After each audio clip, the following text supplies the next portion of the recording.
வணக்கம் நண்பர்களே. நதியோட ஒருமுக விளைவுன்னு சொல்லிட்டு ஒரு கான்செப்ட் இருக்கு. என்ன அப்படின்னா, நதி வந்து எவ்வளோ ஆர்ப்பரிப்போட, எவ்வளோ பெருசா அருவி மாதிரி நல்ல ஒரு ஃபோர்ஸோட வழியில இருக்க எல்லாத்தையும் அடிச்சுட்டு போற அளவுக்கு மிகப்பெரிய ஒரு சக்தி வாய்ந்ததா இருக்குன்றதை எல்லாரும் பார்த்துருப்போம். ஆனா நதி வந்து உருவாகும் போது மலையில வந்து ஒரு சின்ன ஊற்று நீர் மாதிரி தான் உருவாகும், சுனை நீர் மாதிரி தான் உருவாகும். அதோட இது வந்து ரொம்ப மெல்லியதா ரொம்ப சின்னதா அளவுல தான் இருக்கும். நீங்க வந்து ஒரு பாறையை சின்ன ஒரு ஆள் போயிட்டு ஒரு பாறையை குறுக்களை வச்சு ஒரு மண்ணை கட்டி கூட நீங்க வந்து அதை அந்த ஓட்டத்தை வந்து நிறுத்திட முடியும், இல்ல திசை மாற்ற முடியும். அதே நதி பல சின்ன சின்ன அந்த ஊற்று நீர்கள்லாம் சேர்ந்து மலையிலேருந்து வர அந்த சின்ன சின்ன அருவிகள் எல்லாமே சேர்ந்து ஒரு இடத்துல வந்து மிகப்பெரியதா ஆகும்போது அந்த இடத்துல ஒரு மலையே குறுக்கால இருந்தாலும் அந்த மலையவே விரட்டி வச்சுட்டு போற அளவுக்கான சக்தி வந்து அதுக்கு ஏற்படுது. இதுல இருந்து நம்ம புரிஞ்சுக்க வேண்டியது என்ன ஒரு விஷயம் அப்படின்னா, எப்போதுமே ஆரம்பிக்கும் போதே எல்லாருக்குமே வந்து அந்த ஆற்றல் வந்து அவ்வளவு பெரிய ஆற்றலோட வந்து எல்லாமே எதுவுமே பண்ண முடியாது. ஆனா காலப்போக்கில் நம்மளோட ஆற்றல்களை ஒருமுகப்படுத்தி குவிச்சுட்டே இருக்கும்போது ஒரு நாள்ல அது நம்ம எதிர்பார்க்க முடியாத அளவுக்கான மிகப்பெரிய சக்தி பிரளயமா மாறும் அப்படின்றதான் உண்மை.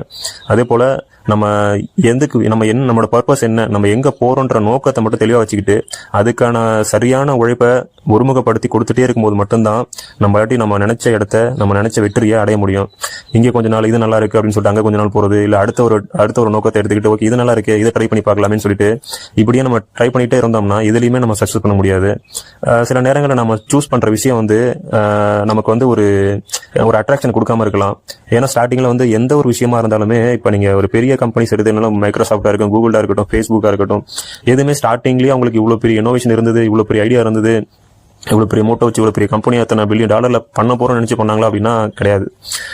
அதுக்கான ஒரே ஃபோக்கஸ் அதை பண்ணணும், இதை சிறப்பாக பண்ணணும், ஒரே ஒரு விஷயம் எடுத்துக்கிட்டாங்க. எல்லாருக்குமே பார்த்தீங்கன்னா பின்னாடி ஒரே ஒரு விஷயம் தான். இப்போ அவங்க அமேசான்லாம் எடுத்தது ஒரே ஒரு விஷயம் தான்.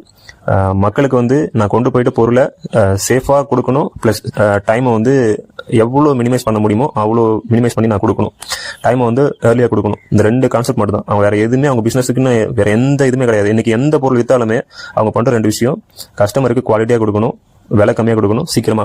அவங்க எதிர்பார்க்குற டைம் இப்போ மற்ற கம்பெனிஸ்லாம் வந்து ஒரு 4 நாளில் கொடுக்குறாங்கன்னா 2 நாளில் கொடுக்கணும், 1 நாளில் கொடுக்கணும். இதோட ஒரே மோட்டோ ஸ்டார்டிங்ல இருந்து அது மட்டும் தான். வேற மற்ற ஸ்ட்ராட்டஜி எல்லாமே மாறிச்சு. ஆனா இந்த விஷயத்துல மட்டும் அவங்க காம்ப்ரமைஸ் பண்ணவே இல்லை.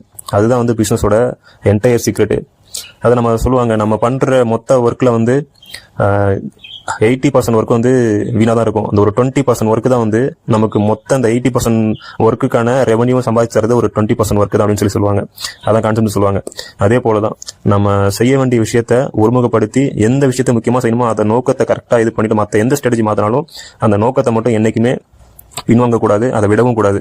அதை மட்டும் ஃபோக்கஸா இருந்து செஞ்சீங்க அப்படின்னா எந்த பிசினஸ் பண்ணாலும், இந்த பிசினஸ் கிடையாது, எந்த பிசினஸ் பண்ணாலும் உங்களுக்கு வெற்றி கண்டிப்பா கிடைக்கும். நன்றி.